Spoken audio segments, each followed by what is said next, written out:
这些澳洲人下雨怎么不打伞呢？明明身上都快湿透了，脚下也不愿意快走2步。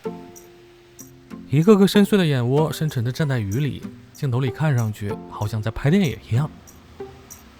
这儿是刚入秋的悉尼，来旅游的我跟新老师走在路上，被暴雨砸出了痛苦面具。但听听周围那落在地上的，分明不是雨声，而是戏剧化的 BGM。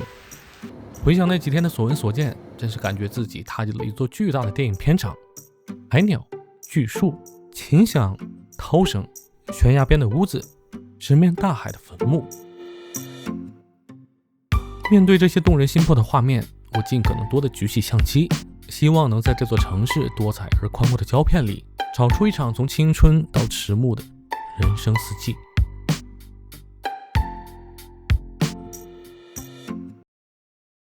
To the city to work, so always in the morning very busy. You know. By the way, if you have time, this train over there you can walk over the bridge. Walk.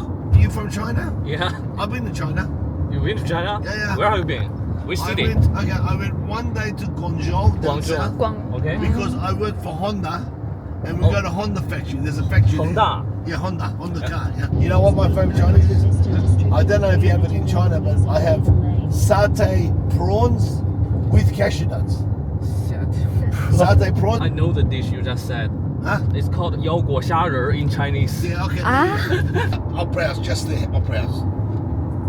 Just there you can see. You can't see now, but if you're walking, you see. 故事的开头是一个人的童年时期，一个小屁孩心里装着一座长着角的悉尼。长角的是那座建筑，它总是披着霞光，连同伟大、奇迹之类的词儿一块出现在课本和电视上。久而久之，在小屁孩眼里，它成了那些遥远、厉害、需要十分努力才能到达的地方的一个代名词。后来，经过一些努力，小屁孩终于长大了一点，他还找到了另一个自己喜欢的小屁孩，跟他一块飞到了澳大利亚。落地第一件事就是去那只记忆里的大贝壳，跟小时候的自己击个掌。但等他们走到那儿的时候，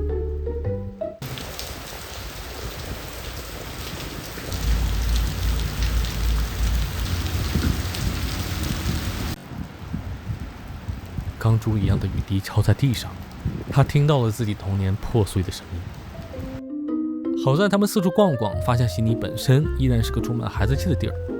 比如就在歌剧院不远有座古色古香的游乐场，第一回开业是快100年前的事儿了，现在却依然留在市中心，锻炼本世纪孩子们的心脏。在它附近还有一条有意思的漫画小道。这是乌鸦还是鳄鱼啊？好像是鳄鱼。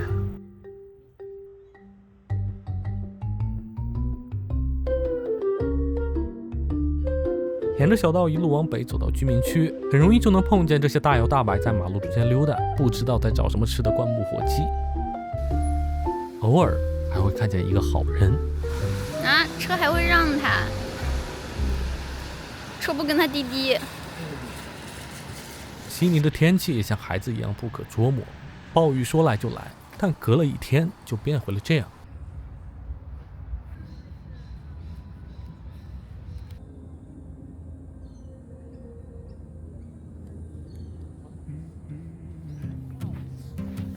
天蓝的简直像游戏渲染出来的，云恐龙还在的时候恐怕就长这样。游轮缓缓开走，海鸥浮在海面上，周围的人看上去都很放松，而2个小屁孩带着兴奋赶到环形码头的时候，听见自己的心跳在加速。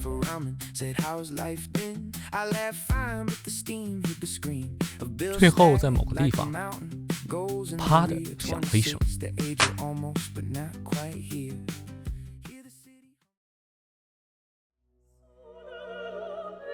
青春期时候的我们喜欢让人感受强烈的东西，大胆的情绪，奔涌的诗意。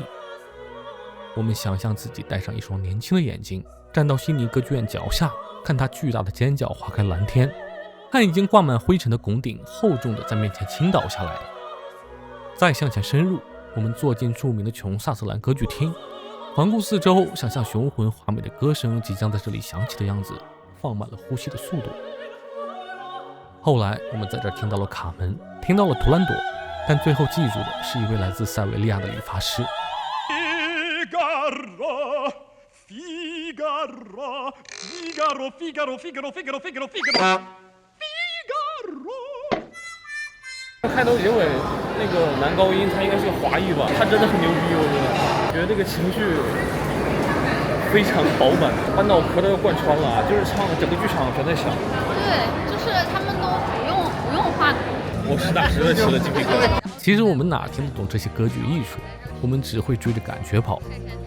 我们被悉尼吸引，不是因为它的声名或是什么，单是因为它明晃晃的好看。在任意一个角落都能找到海港大桥和蓝色的波浪搭起的背景，在温暖的天气里，可以散步在干净宽阔的草地上，想读书就读书，想躺下就躺下，深吸一口眼前的空气，不去忧虑一个不确定的明天。或是脱了鞋走下沙滩，去追夹在云缝里的阳光，把它尽可能多地洒在自己身上。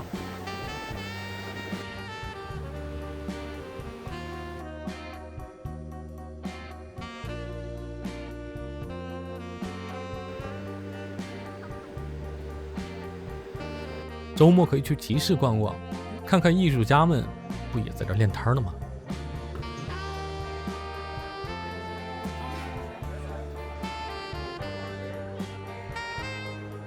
这个是真的，感觉回到上个世纪的制作水平。你看这个海绵宝宝，那什么都有，哦，他也不怕侵权。这都这样了，能侵权吗？这个越野兔，看看我们的终于买下的战利品，我觉得这个精神状态非常好。我们还喜欢悉尼的车站，它很浪漫，像一首歌。站在这里向远处看，会感觉离开好像也不是那么苦涩的事情。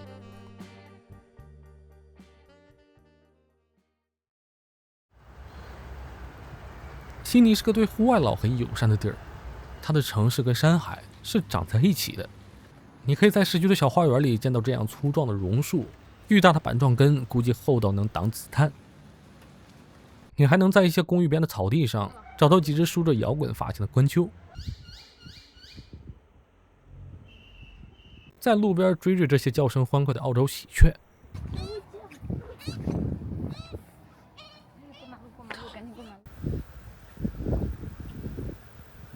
他在吃花。当然，这见的最多的鸟还是鸽子跟海鸥。站前、店里、墙角、草坪，只要手里拿了点吃的，准有几只飞到跟前来蹲你的圣烙。来了，开始向你这边聚集了，开始等待。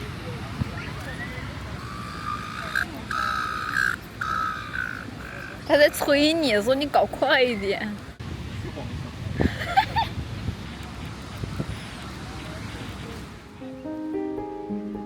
悉尼的渡轮应该是全世界最令人舒畅的通勤工具之一了。别人通勤都在地底下车厢里忍受，他们通勤是在大海上美景前感受。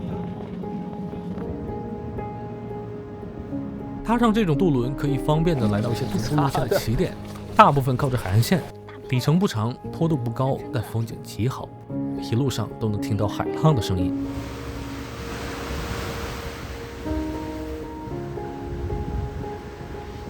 徒步路上，本地人可能会给你讲一些历史，讲灯塔和沉船的故事，讲鸟兽的习性，提醒你身上的垃圾不要乱扔。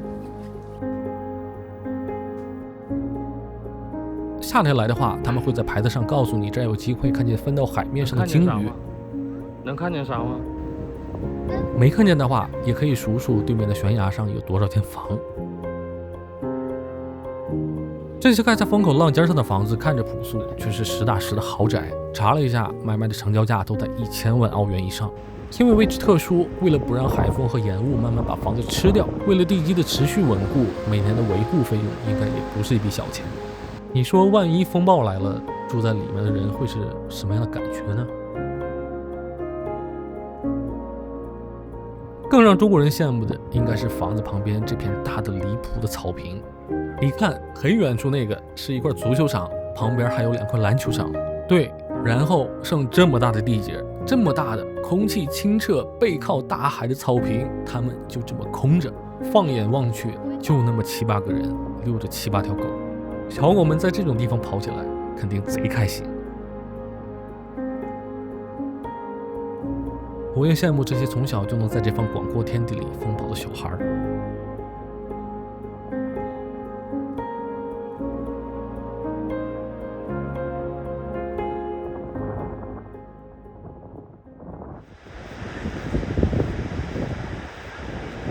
邦迪海滩是悉尼最有名的海滩。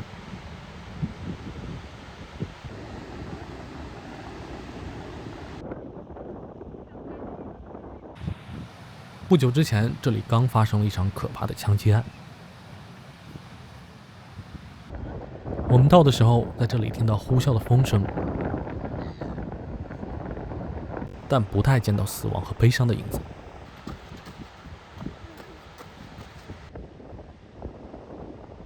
希望影子也没有藏进人们心里。沿着这片沙滩一路向上，穿过一些公园和居民区，爬上山坡，最终会抵达一片公墓。这里是很多人生命的终点。维弗利公墓最早的一片开放在1877年，整座墓园安静地朝向大海，大大小小的石碑上，一些平静的语言在讲述一些人一生的故事。有的用一句话刻下了所爱之人的身份，丈夫、妻子、儿女、家人；有的与了不起的职业和成就相关，像澳洲诗人亨利·劳森的墓碑上刻着“爱意萦绕你的名字”，像涛声回转在贝壳之中。很多人会在天气晴朗的日子来这散步、沉思、缅怀，让夕阳与海风消融死亡与分离的阴森可怖。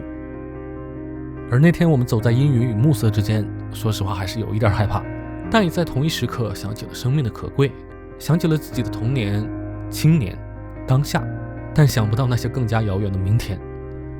我想，至少现在，这不是一件坏事。